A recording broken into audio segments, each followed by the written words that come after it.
Ibalon, kwentong epiko sa Bicol. Si Baltog ay nakarating sa lupain ng Ibalon dahil sa pagtugis niya sa isang malaking baboy ramo.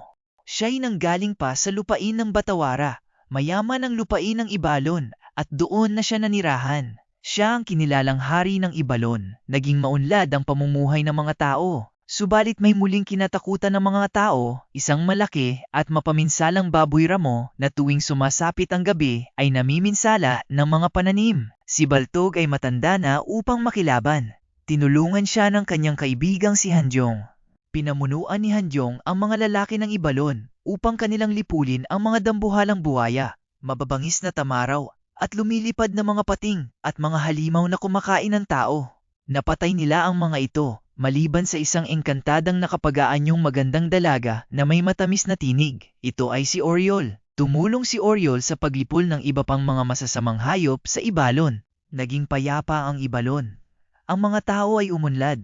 Tinuruan niya ang mga tao ng maayos na pagsasaka. Ang mga piling tauhan ni Hanjong ay tumulong sa kanyang pamamahala at pagtuturo sa mga tao ng maraming bagay. Ang sistema ng pagsulat ay itinuro ni Sural. Itinuro ni Dinahong Pandak ang paggawa ng palayok na iluwad at ng iba pang kagamitan sa pagluluto. Naging lalong maunlad at masagana ang Ibalon, subalit may isang halimaw na namang sumipot. Ito ay kalahating tao at kalahating hayop. Siya si Rabut.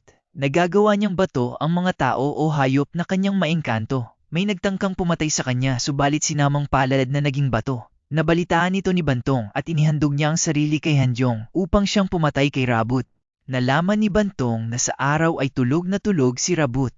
Kaniya itong pinatay habang natutulog.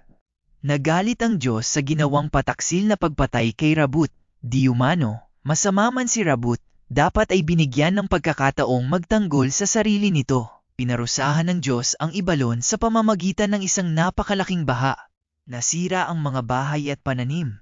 Nalunod ang maraming tao. Nakaligtas lamang ang ilang nakaakyat sa taluktok ng matataas na bundok. Nang kumati ang tubig, iba na ang anyo ng Ibalon. Nagpanibagong buhay ang mga tao ngayon ay sa pamumuno ni Bantong.